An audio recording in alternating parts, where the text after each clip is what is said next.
everybody in Facebook land. Well, welcome to another episode officially of True Mental Health with my dear friend, Dr. Janine. Oh my God, I can't say your name. Oh, Janine. Just Janine. Sorry, Dr. Okay. Ken. It's going to be one of those days. Yeah. And I think this is episode 6. And of course, soon we're going to lose track. But Yes. we thought we'd dive into the topic of self-trust today. Yes. As far as light topics go, this is probably one of the lighter. So what is it? What is it? Shall we talk about it from the psychological perspective first? Yes, please enlighten me. What's the No, seriously, what's the psychological perspective on trusting yourself? Yeah, okay. Or why you can't if you don't trust yourself. Yeah, it's like an epidemic of people not being able to trust themselves. Well, I get it that it's like multifaceted. One, if you grow up in a household, maybe with a highly critical parent, or you do some sort of sport. I'm thinking I was in ballet a lot and there was a lot of criticism there. It's like a lot of outside sources that are telling you what you should and shouldn't do. So I get there's that. And then on the kind of greater level, in this society, we are really taught to trust people outside of ourselves, look to the experts for answers and things like that. So I'm getting between that all these things kind of contribute to us just like looking for the right answer. I mean, our whole school system is built on that, right? Taking tests and things like that. And I have to get the answer. And I have to train, I couldn't just know it. I have to study hard and train myself to get it. The other key piece too within psychology is that when we've experienced some sort of trauma, that's like the biggest breach in trusting the universe or trusting like kind of people outside of ourselves, so that people really start to doubt themselves, because it's kind of like, well, if they knew better, then that wouldn't have happened, or if they had more awareness, that wouldn't have happened. So then people dynamically doubt themselves and don't trust themselves when there's been a traumatic response. So that's kind of how I understand it to be. Now, I know when talking in access, it's trust. It's something different. Like, I'm like, what is that? What is trust within that framework? Yeah. So we'll just pull the conversation over into left field for a second. Yeah, you like that? And go, well, trust is actually getting that this is what it is. This is what it is. Okay, cool. Like, you could even take that into nature and go, trust is basically trusting that if your boyfriend never puts the toilet seat down, that's what it is. It's not like you can train him to put the toilet seat down. It's not like you can, make him feel bad enough to put the toilet seat down. It's trusting that that's what he's going to do. And so you can extrapolate that out over into 100 million other things.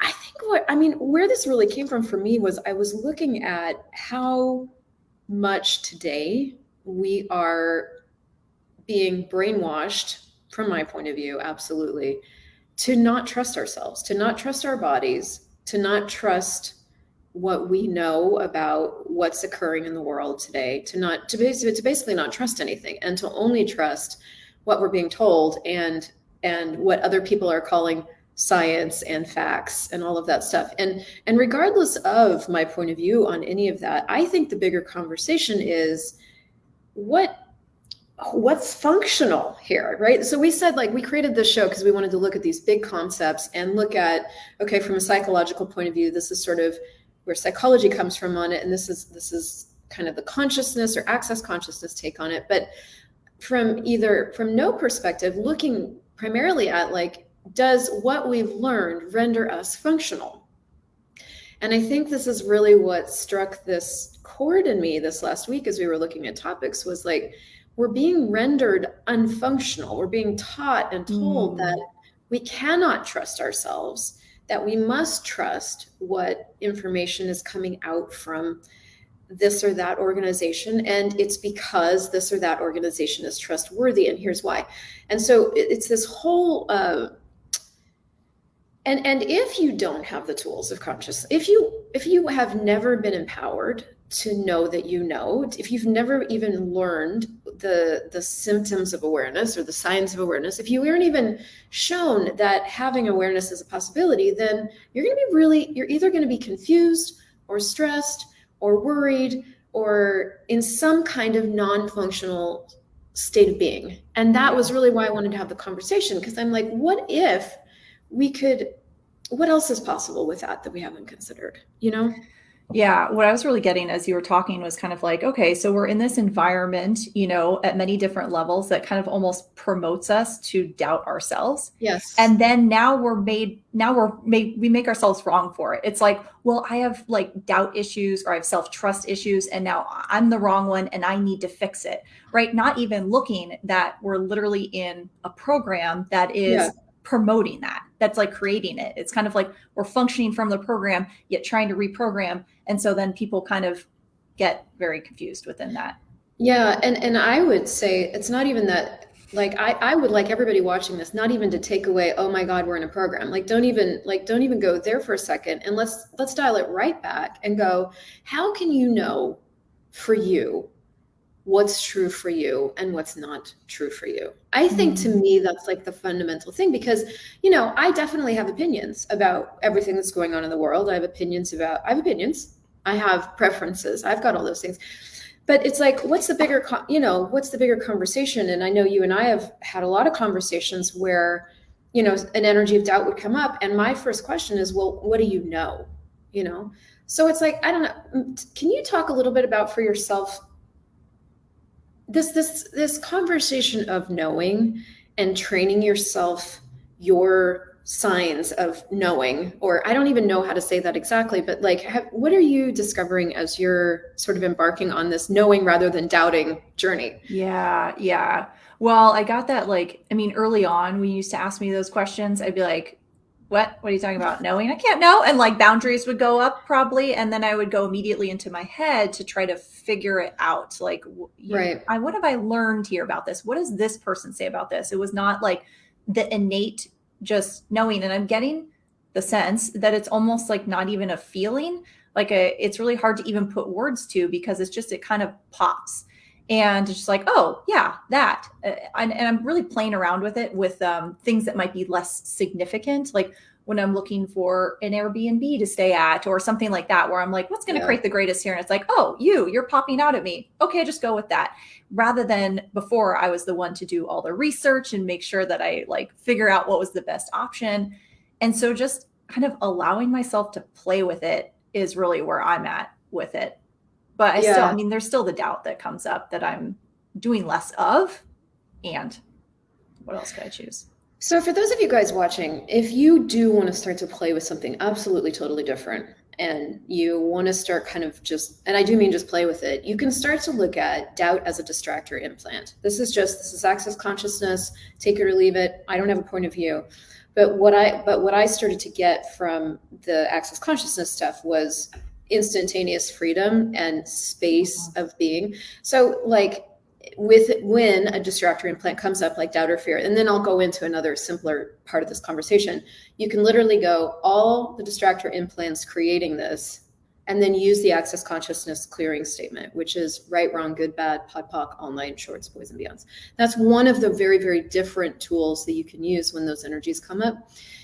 And I would really love to talk more about like teaching yourself, returning yourself to knowing, because it is teaching yourself, because we are out of practice. We're used to doubting, we're used to thinking, we're used to referencing exactly what you said, who's said what, who taught us that, who we can trust, who we can't trust.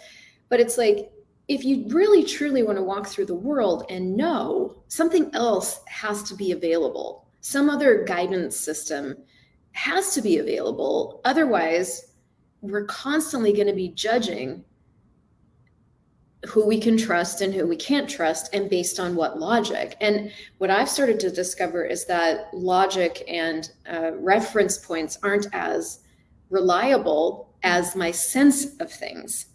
And so like what I've had to start to do to train myself or to learn to trust myself is, one, start to get that I do sense things.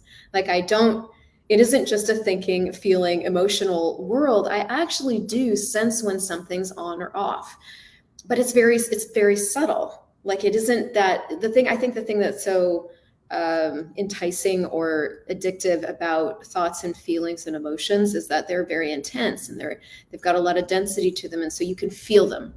Whereas sensing things is like whispery, like it's more like the wind. It's more like, something that's a lot less intense and a lot more feathery. So did I cut out there for a second? Yeah, it's freezing up a little bit. Yeah. So it's like that to me, I wonder what it would take for us to really start tapping into and practicing sensing things. That's what I'm curious about. And it is freezing up a little bit on Instagram. Yeah, what's going on, Graham? Come on, Graham. Anyway, we'll keep going here. Yeah. Well, it's like, and kind of what you're saying, it's just such a whisper and the subtleties of it that we can almost miss it. And especially I'm thinking from when folks have experienced a lot of trauma or their nervous system is really dysregulated that, you're not going to hear it at all. And so that's what people are used to is the more extreme responses. And so having to retrain ourselves to get quiet or create some space with a question to tune into that. I used to, when I first found you on and listening to your podcast, and I was like, she's so confident. She always says like, I know this and I know that. I'm like, what is that? Because I was like, not, it's like, we're not trained. It's like kind of what we talked about earlier about like the doubt is more familiar. And I was like, how does she know? Like, what does she know that I don't know? Yeah.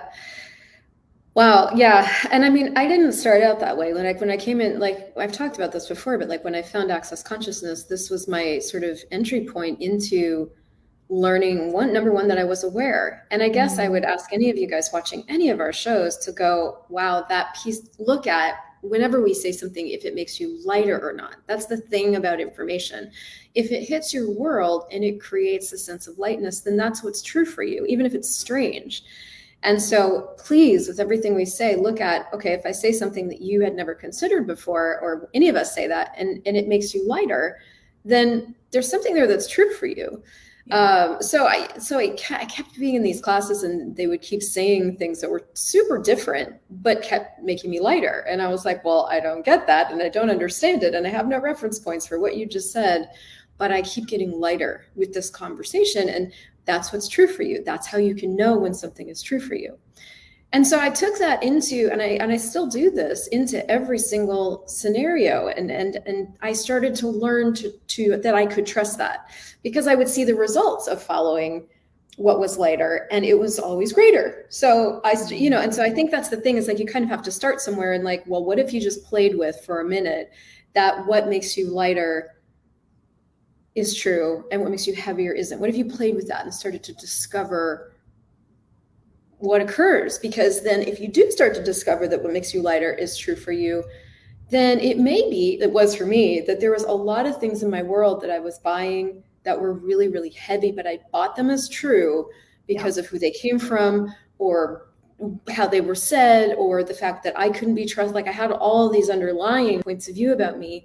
But as I started to use that one guidance system, I started to discover something that was really different, which was I wasn't as fucked up as I thought I was. And I actually did know when things were off, and I wasn't incorrect, even though those people might have told me I was incorrect. It turned out I was correct most of the time with that guidance system. And so that resulted in me using it more, and so it is, I think, a matter of just starting to choose in a different direction. It's like if you've really struggled with not trusting you, and really, and you're right about the trauma stuff. I mean, all the gaslighting and the abuse, and even when the parents or the family doesn't even know they're doing that, it still occurs a lot. And then you've got society's abuses. So we're coming into the game, a lot of us, to varying degrees, a little bit handicapped in that we've got kind of like a backlog of abuse to handle as well. But the cool thing is that you can just start in the middle somewhere and go, well, if what I've been doing in terms of not trusting myself or going into doubt a lot isn't working, then what could I just start to play with that might give me some different information, Is there something about it where it's almost, I'm kind of getting the sense of like, well, it's like too easy to just go from the yes or no universe rather than, we've been really taught to kind of judge things, be discerning, get what's right, what's wrong. And yet, is there something that almost like blocks people because I can't just know? Or it's like, it can't be that easy. And so then I have to choose it to be harder. I would say, I mean, there's so many different points of view about that. Like nothing can be that easy. I remember even when I was in my 20s, I didn't have any of these tools, wasn't in access consciousness doing this stuff. I was working at a breakfast place with, I don't know, 4 other girls my age. We were all like early 20s. I felt old at the time, but I look back and I was a baby. And, we were all kind of in that dating stage, so we would wait tables, and then of course guys would ask for our numbers and we'd give them out. So there was always this kind of constant flow of like work and numbers and dating and sex and all this stuff. And, I would get asked for my number and I would call them. And within about 5 minutes, I knew. And like, I would be like, yes, it was almost always no. And I remember going to work one day and talking about this, and I think the other girls were talking about it, and I was like, yeah, well, I know in about 5 minutes whether or not, it's going to work or not. And I distinctly remember somebody saying to me, you can't know that fast. Mm-hmm. And I bought it. Yeah. I realized, I was like, oh, maybe I'm like being too picky. Maybe my standards are too. I immediately went into judging everything about where I must be functioning from in order to be that fast. Like it's wrong because you said it was wrong. So now it's wrong. And then now I look back on that and I'm like, wow, the number of things in this world that tell you can't know that fast. You can't be that fast. It can't be that easy. Is staggering. So I would say, yes, there's like lots of that's gone on. And again, if you subject that to, well, does that point of view give you more space and ease, or does it make things harder? No. Go ahead. Sorry. No, that's fine. I mean, we're into that all the time now, Yeah. I'm just wanting ease. And I'm just, as you were talking, I'm like, okay, where are all the times where it was just ease and I knew and I picked it, and it's like, what would it take to have more of that? And I'm thinking of like the time we purchased our condo or things, same thing. We just knew from a little bit of research, like that was the building, that was the one, it's going to happen. Yet, right, there's all these steps ahead of time where people go into all these kind of like projected ideas about what they think will happen that wonks up your world or like creates the wobble. So I guess I'm curious, since I'm in that space of, well, what would it take to really just lean into, what do I know? Especially I'm going into, this Exploring Your Purpose program with my folks. And that's where people are really struggling right now with the wobble of just like, I don't know what I know or what lights me up. What has really helped you to just like trust it, trust what you know? Well, I think one of the first key things, especially in regards to that, was to acknowledge I really didn't know. Ooh, okay. Like I had only ever spent most of my life, doing what my mom wanted me to do, and then resisting what she wanted me to do, and then following some of what I wanted to do, but then not really.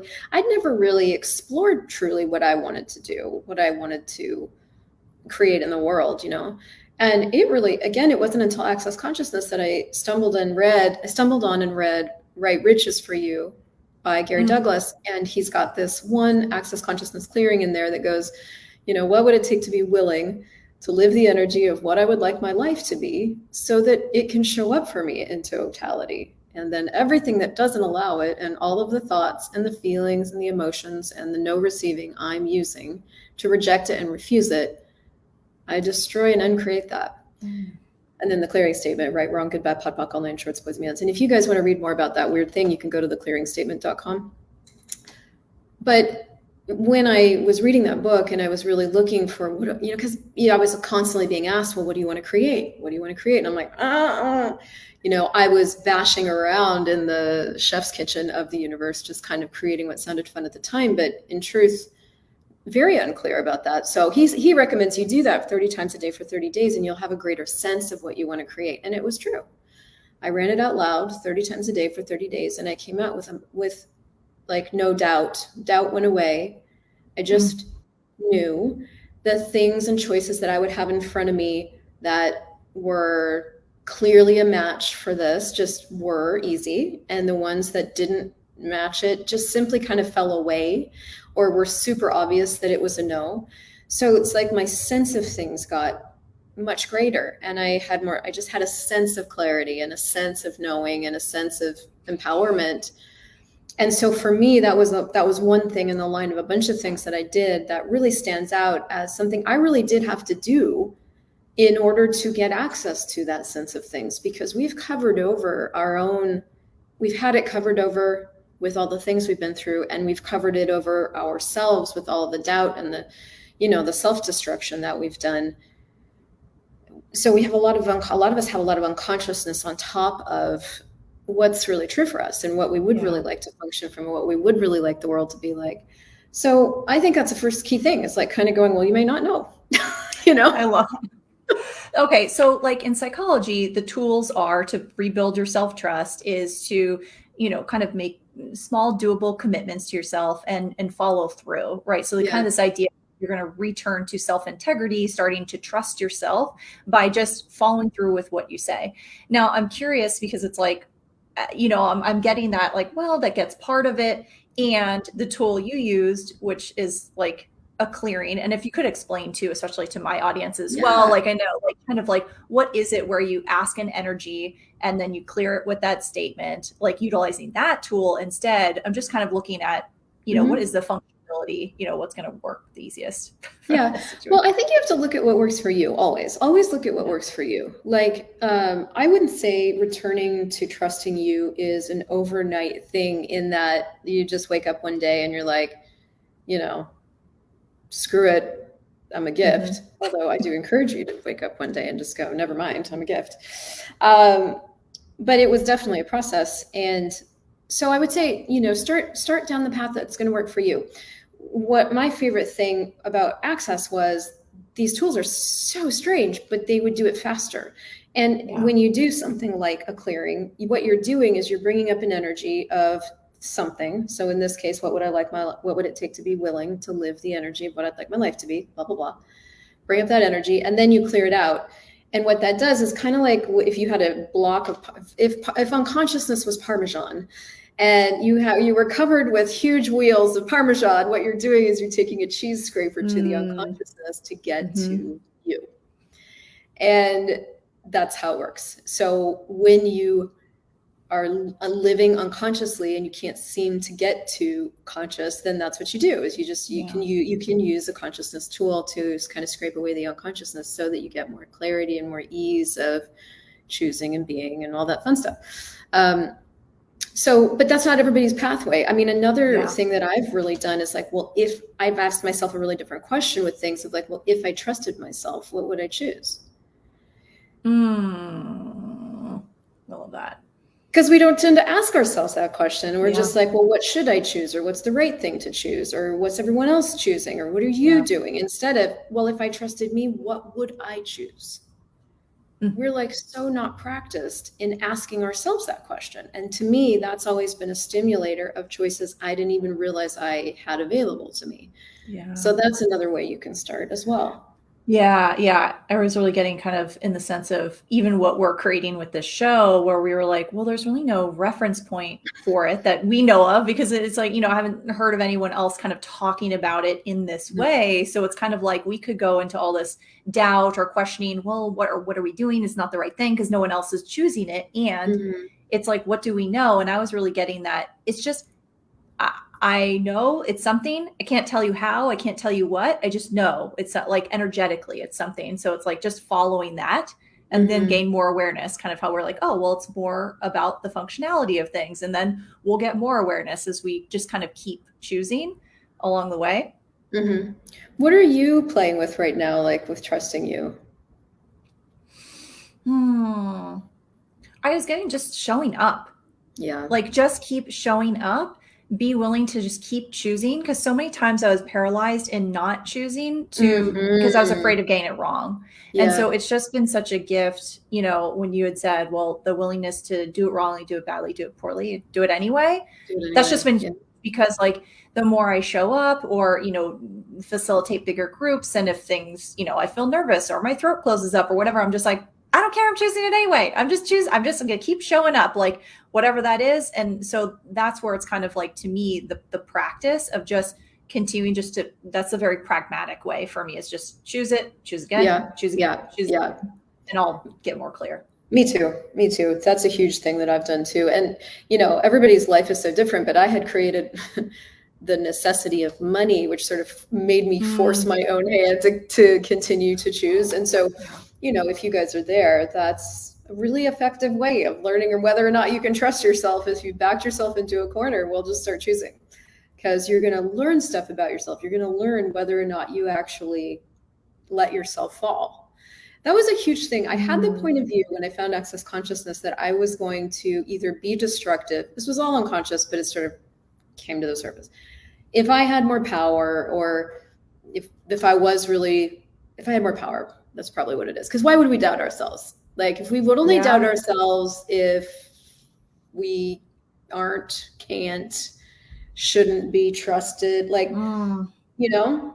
And so I realized underneath that was this massive point of view that I couldn't be trusted, that I shouldn't be trusted, that I had destroyed people's lives, that, you know, in this lifetime and other lifetimes. I mean, we could get super weird with that, but like, so I had to start stretching beyond that, as if I could, almost as if I could trust myself, rather than wait for that to heal or change or not be true. I had to look at it and go, okay, I do have that point of view. Is it true? No, but it's definitely running through my world. It's definitely something I'm creating from and as all the time. Okay, so if I wasn't creating as if I can't be trusted, how could I create, you know? What would be possible? What could I choose? What if I could be? So it's like you start to stretch in the direction of, maybe I can be trusted. Maybe this, you know, maybe I know more. Maybe I'm not actually going to let myself fall. Maybe I'm not actually going to destroy the planet, or whatever that weird ass underlying thing is, that is why you can't be trusted from your point of view, you know? So, okay, I have a question then. So is this similar to, because like in neurolinguistic programming, they talk about be, do, have. So it's kind of this idea that you need to be the vibrational version of the future self now. But a lot of times people say it's like act as if. And that's kind of what I was hearing when you were saying, I'm stretching into that next version of me, but something gets energetically, it's a little like act as if. I'm like, what is that? Yeah, I would say choose it. Choose as if. It's really what it is that you choose it. Even if you don't trust that you can, you just do. Because acting, I mean, it's a little bit of acting as if. It's like, do it wrong, do it badly, do it anyways. Like, but it's, I think it goes one, like, I don't know if it's one step further, if it goes deeper. I don't know what that is, but it's like, it goes one step further in that, if you truly are functioning from not trusting yourself, you can't really act like you do. You can only really throw that away and go, well, I might be untrustworthy, but that's destroying my life. So I'm going to throw that away, and I'm going to choose that I am. And then from there, you get to find out if that's true or not. That's really how that works. And that's what I've seen you do over and over, because as we've been working together, you just like, you start to choose as if you can trust yourself, and that's what changes it. Yeah. And so it's weird. It sounds like a semantic, but in truth, it's like the difference between, you know, acting and choosing. And when you choose, you don't have proof that you can be trusted. From your point of view, you don't have any proof. You just have the willingness to have something different in that moment, and you're going to try this out and see if that works. See if trusting you works better than not trusting you. So, yeah. Yeah, it's like choosing before the how shows up or before the reality shows up. And that's like a lot of just Well, how do I know I can be trusted? Well, in this particular moment, you might not know. You might not actually have what you need to. And then I would go into like, is there ever enough proof? Will there ever be enough proof? How many years have you been looking for proof? You know, you can start looking at all of that. The doctorate, another certification, give me more certifications. I'm sorry, you got yourself here. That's not enough proof. Okay, good. So it's like, what other life would you be living if you were trustworthy? You can start to break it down for yourself and kind of look at it, but it's really starting to choose different. I love it. Crystal, what are we inviting people to? What have you got going on? Well, I am rebuilding my entire ecosystem right at the moment. I would say if you're here and you're new, go check out infinitebeingschool.com. It's the greatest gift so far. It's a free taste of Access Consciousness. It's phenomenal, and it's about to get greater. So check that out on my end. And you've got something. Yeah, I got things going on. So the next 3 days, I have a free Exploring Your Purpose taster, which is really just looking at part of this conversation, returning back to what you know and what's going to light up your life. Because the doors are now open for my 3-month container to really just deep dive into this and propel yourself off into 2022 to create something totally different. So definitely don't choose it. Don't choose it. And they can find that in your bio. Yep. Obviously. Link in my bio on Instagram or link in my bio on Instagram. Crafts Couch. Crafts Couch with a K. Crafts Couch with a K and a C for the couch. Yeah, that's right. In case you don't know how to spell couch. Yeah. All right, you guys. Well, we'll be back next week. Thank you so much. I adore you so much. And thank you guys for watching live. And if you loved it, share it. And we'll see you next week. Thanks, guys. Bye.